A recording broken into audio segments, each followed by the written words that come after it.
I'm Nupur Chawla, teaching English literature at Maitri College, Delhi University, and this lecture is part of the series that is titled The English Essay.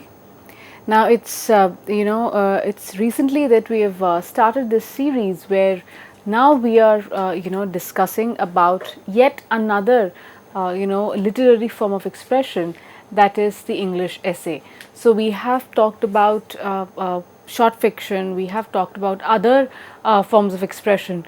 So likewise, yet another form of expression is the English essay. So in today's lecture, we are going to briefly understand about this style of writing or this genre, and we're going to further talk about this very famous essayist of 18th century, that is Eliza Haywood. Now I know that a lot of us may not have heard of her because the moment we think of the word essay, the English essay, the names that immediately come to our mind are Addison and Steele and even Samuel Johnson. While Eliza Haywood, is one of the women writers of 18th century who's associated, with this genre.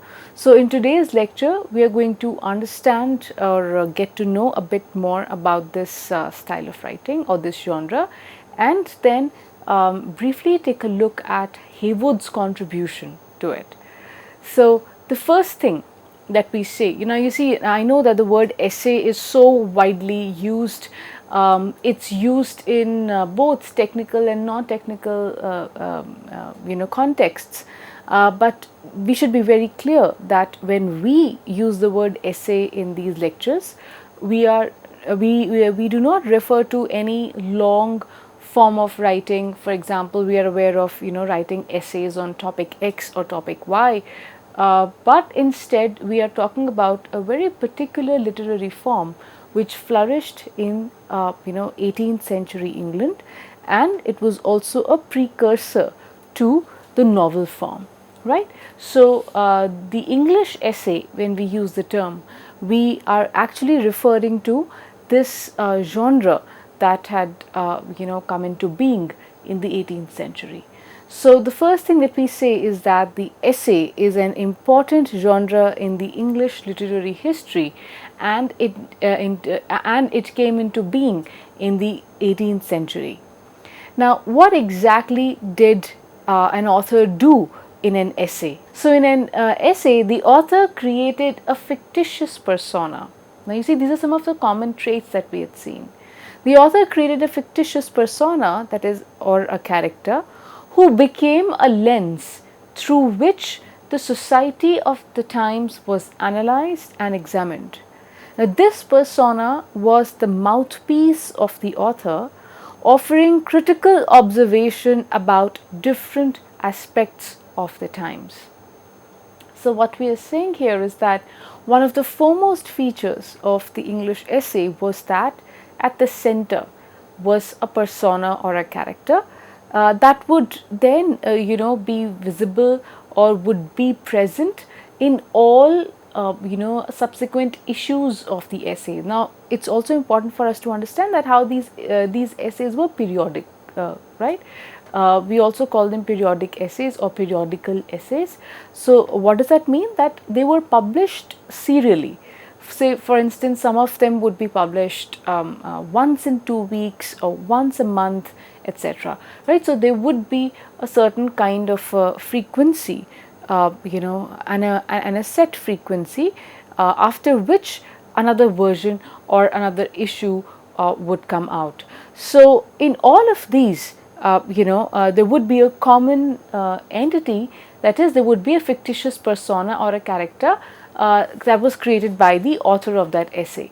Now this character or this persona was the lens through which the society was analyzed.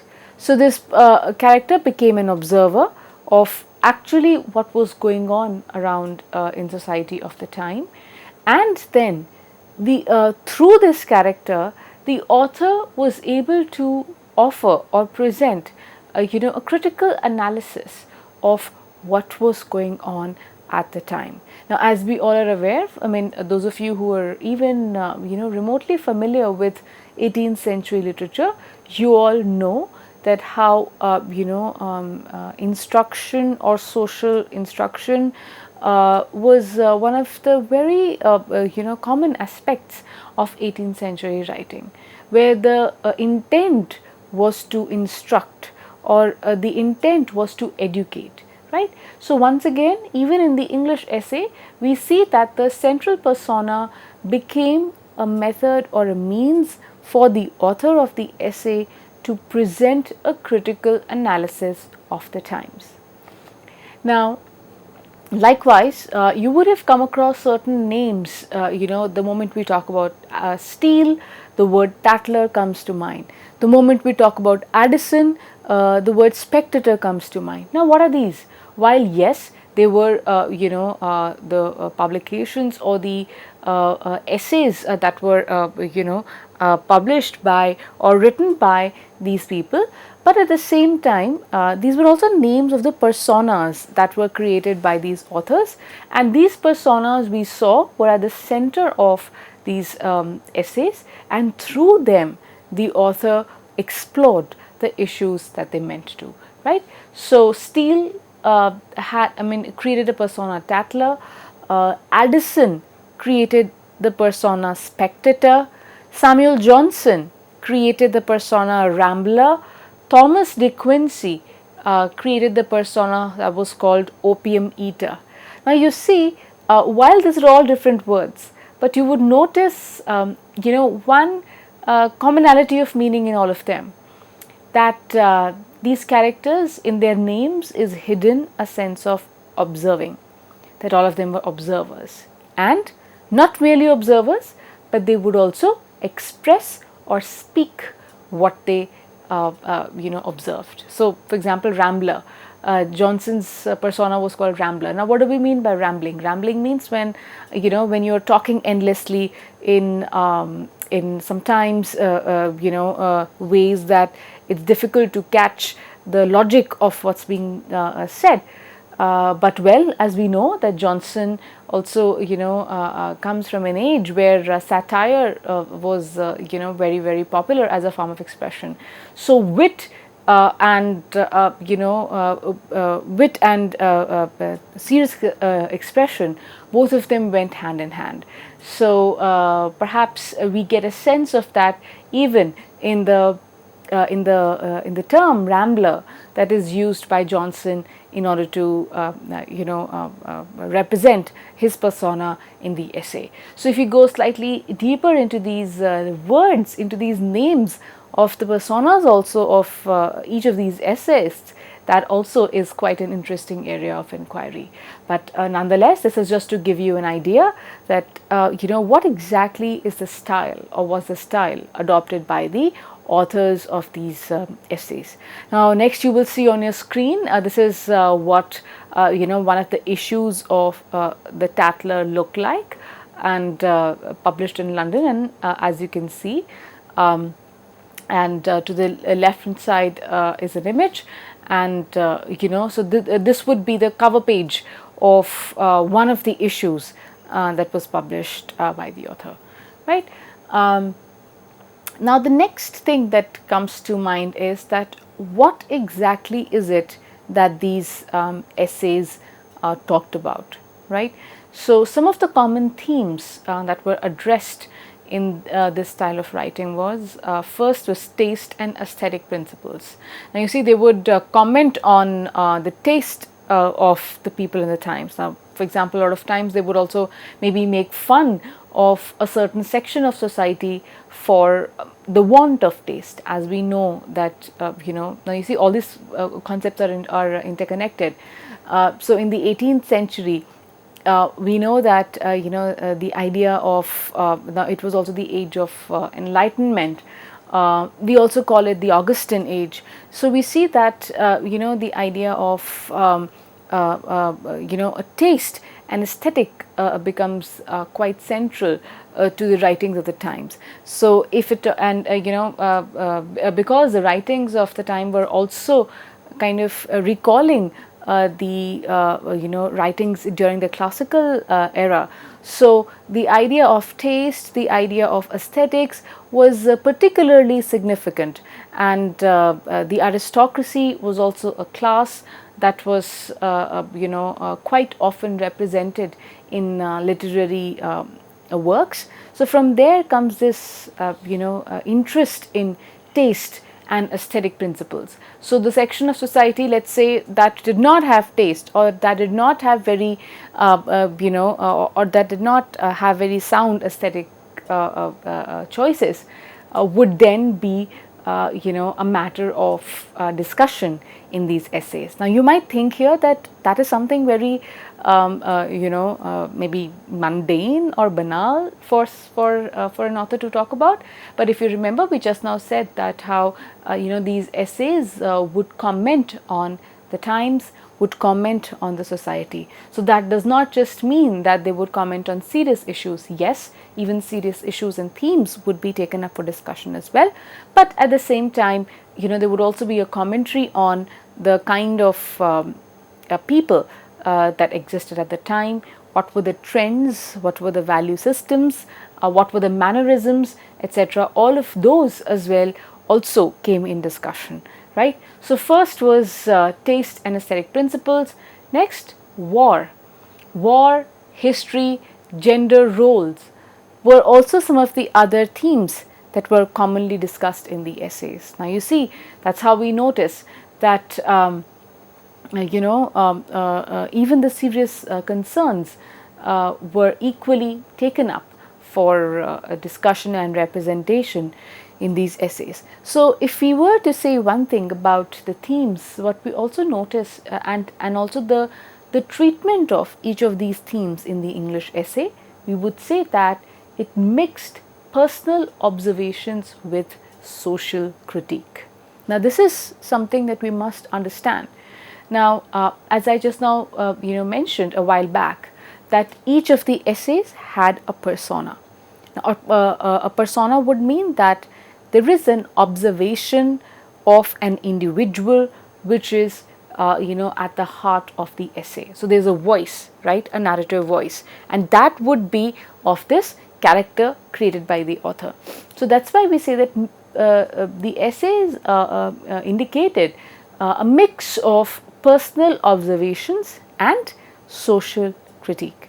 Now because what they talked about was the concerns or the society of the time. Now the next thing that we say about the essay form, having discussed the themes, is that it was a precursor to the novel form. Now what do we mean by that? It was a precursor to the novel form. Now you see, it occupied a pseudo-fictional space. Now what is a pseudo-fictional space? Now fictional space would mean something that involves imagination, very simply put. But why are we calling it a pseudo-fictional space? Because you see, the essays were not entirely fiction and neither were they entirely factual, right? Now what is it that was not factual? The personas that were created. So this character that was created by the author of the essay, that was at the center of the essay and was observing everything around, was fictitious, right? And therefore the idea of fiction comes into being. But at the same time, the observations were very much real, right? The analysis was actually true to what was happening around. So that's why we say that it's a precursor to the novel form. Now we all know that how the novel is based on imagination. It's also called as fiction, but its precursor, that is essay, was a pseudo-fictional space. And the second thing that we also say is that why are we calling it a precursor to the novel form? Because of its long form of expression, right? Just like novel or fiction or short fiction for that matter, the sentence structure, the way ideas would be structured or put together was very similar to how we saw eventually in the novel form. You see, so that is why we always say that no genre comes into being out of the blue. There's a very smooth transition from what came before to what eventually comes up after. So, the next thing then that we say is that the essay comprised the representational techniques that were to be used later in the novel form. And at this time, novel was not quite differentiated from journalistic accounts, philosophical documents, memoirs, travel narratives, etc. Now, we all know that how novel is also a fairly recent genre in if we consider literary history. While there were plays before that, there was poetry before that, but novel was a fairly recent genre. And by recent, what do we mean? That it came into being around the 18th century, and the novel form as we know it now, solidified much later. So in the beginning, this form was hardly. I mean, it was difficult to differentiate it from other forms of expression such as journalistic accounts, philosophical documents, memoirs, travel narratives. There used to be a very thin line between these different forms of expression and novel, because it was still coming into being around that time, right? And therefore we say that essay then contributed to the development of this genre then, right? The other thing that we also note here is that the not only did the essay serve as a precursor to the form of the novel, at the same time it also had made another very important contribution, which was what? That it introduced the principles of critical thinking, right? So therefore with that it became a precursor to modern criticism as well. Now, what do I mean by it introduced principles of critical thinking? If you just go back to what we discussed just a while ago, that what was the aim of the author in writing these essays? Analyzing society, commenting on what was going on around, observing carefully and bringing to light certain concerns which needed to be talked about. What is this? But critical thinking, right?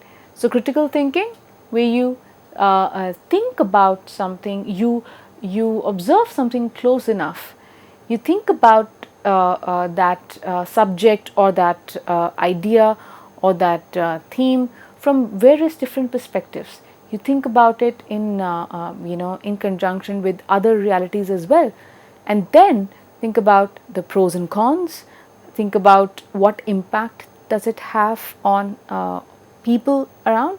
So all of this, which was part of the essay form, therefore contributed to the development of critical thinking as well. So this was another very important contribution of this form in the 18th century, right? So far we have talked about what exactly is the essay form, how the word essay is different from our day-to-day usage of the word.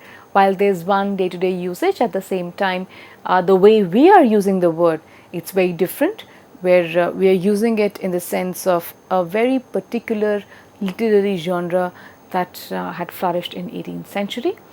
Thereafter we discussed how what are some of the defining features of the essay, that how at the center there is a persona or a character who analyzes. This character becomes the observer and even the mouthpiece for the author to comment upon the society. Thereafter we discussed what are some of the common themes in the essays that we just now discussed, or in the form of the essays that we have been talking about.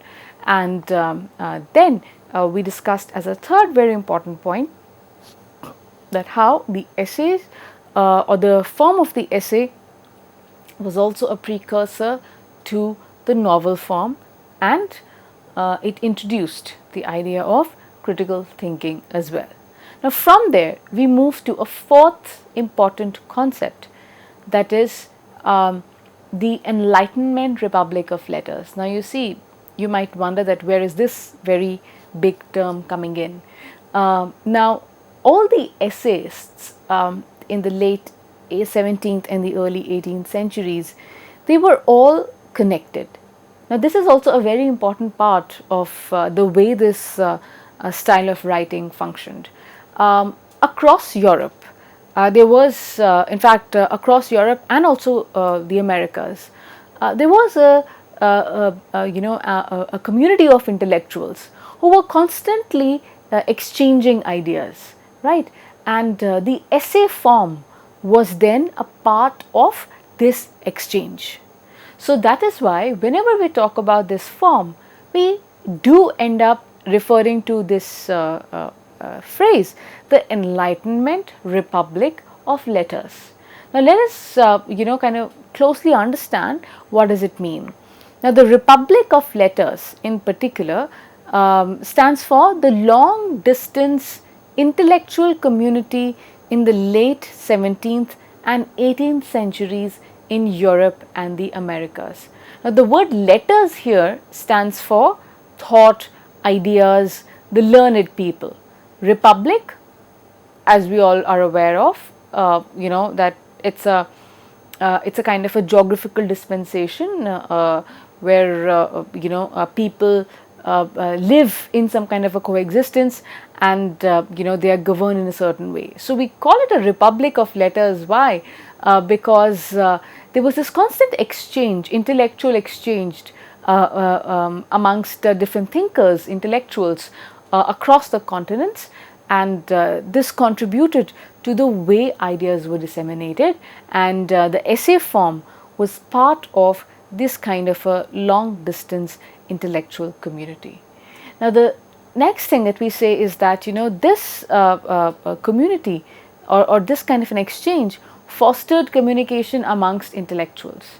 Now these communities had transcended national boundaries. Now, so we understand what do we mean by Republic of Letters. Now let's come to the first word, which is quite important here, that is the Enlightenment. I know that this is slightly going away from what we're discussing, but it's very important for us to know what we mean by Enlightenment if you're talking about 18th century form, that is the essay. Now you see, the Age of Enlightenment was actually an intellectual and philosophical movement in Europe from the late 17th to the early 19th century. So it's a kind of a intellectual philosophical movement, right? Now it valued knowledge gained through rationalism, empiricism, and was concerned with a large range of social and political ideals. Now, you see, these were some of the defining features of the Age of Enlightenment, or what we call as the late 17th and the the late 17th century to the early 19th century, around the time when the essay form also flourished. So, what kind of movement was popular at that time?